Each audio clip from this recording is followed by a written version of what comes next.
Hey, what's up, everybody? Eric with Soulbox. Today I'm out in the shop. It's a Saturday, and I'm working. So I was wrong. I was going to. This last batch that I built was 10 sets. I built an extra large batch. I don't generally build 10. I usually build like 8. I built 10 thinking, there's going to be a transition period. Between this house, this shop, and the new shop. And so I wanted to have stuff like in stock, ready to go, so that people wouldn't have long wait times, because I don't know how long it's going to take me to get set up in the new shop. Sorry, my head is out of frame. I'm making some cuts here on the shear. So anyway, to make a long story short, I tried to prepare myself so that I would have stuff in stock, and as luck would have it, that stuff pretty much is all sold. I do have a 3-box set right now in the Rubicon Gray, which I could see being like the new standard color. Like, I like that color a lot. I'm thinking about actually putting those on my KLR. Man, they look amazing.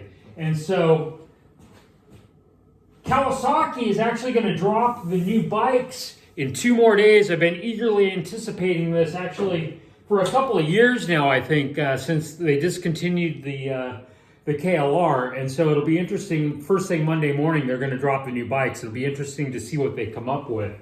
I'm going to guess that it's going to be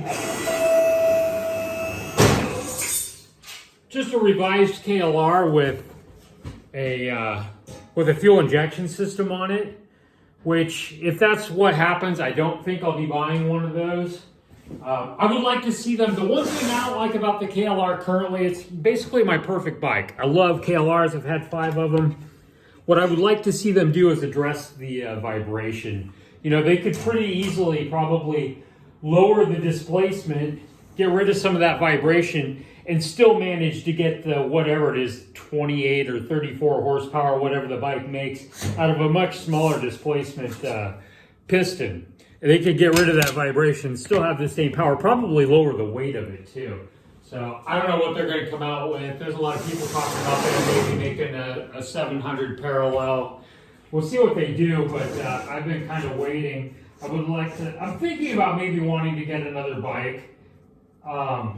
It's interesting that the new Yamaha T7 is the bike that I wanted. Like, I could have told them 20 years ago that that's what we wanted. And now that they've built a bike like what I want, I don't want it anymore. My days of riding a large bike off-road aggressively are pretty much over. I'm just not really into it. I'm going to turn 51 actually on Thanksgiving Day this year, and that's just not really what I want. I'm starting to think more and more that maybe I should just get an Africa Twin or something. The T7 doesn't look like it offers enough wind protection for me.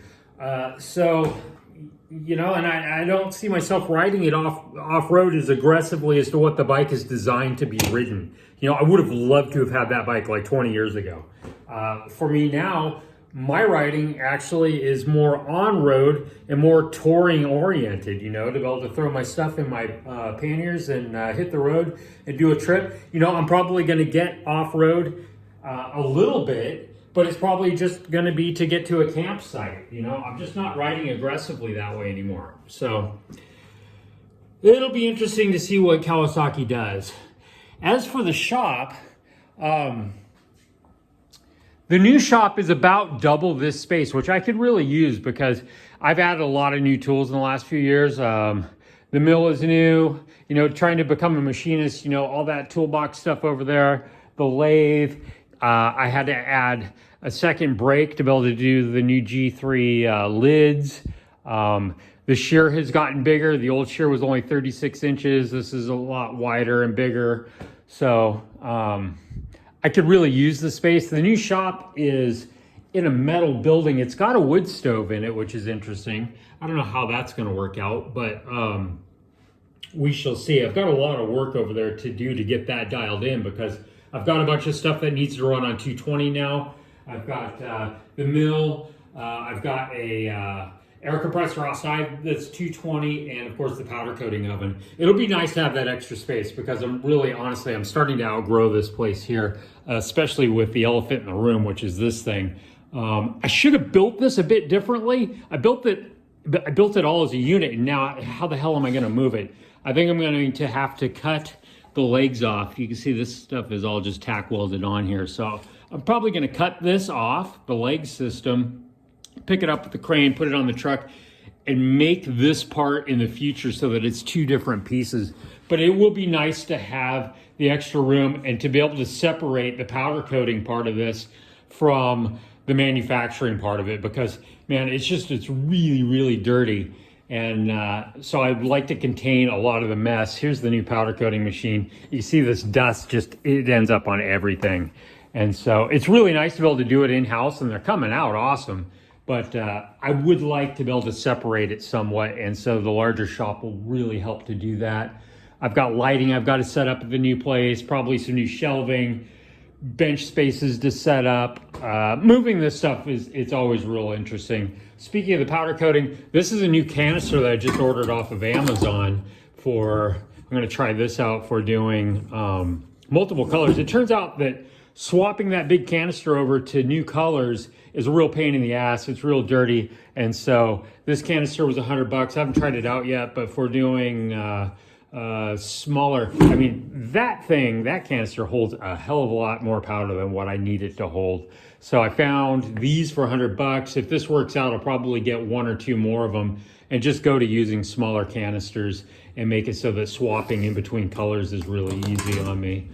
So we'll see how that goes. I haven't had a chance to try it out, but I'm going to try it out in this batch. I'm doing a small batch this time. This is only 4 sheets of metal, and so normally I'm buying like 5 or 6 sheets at a time minimum.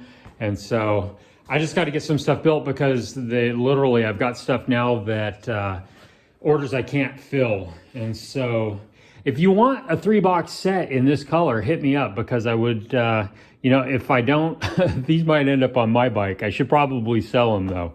So anyway, here pretty quick, I'll have a bunch more stuff. I think I've got an extra black top box that's ready to go out right now too. But apart from that, that whole batch of 10 sets it's all sold. So anyway, Eric with Solobox here. I'm going to get back to work. It's going to be a long day in the shop. I need to push this whole batch out probably in the next 4 days. So I'm going to be busting my ass to try to make that happen so that early this coming next week, I can start moving some of the shop stuff out of here. I got to get it over to the new shop and get that place set up. So anyway, Eric with Solobox.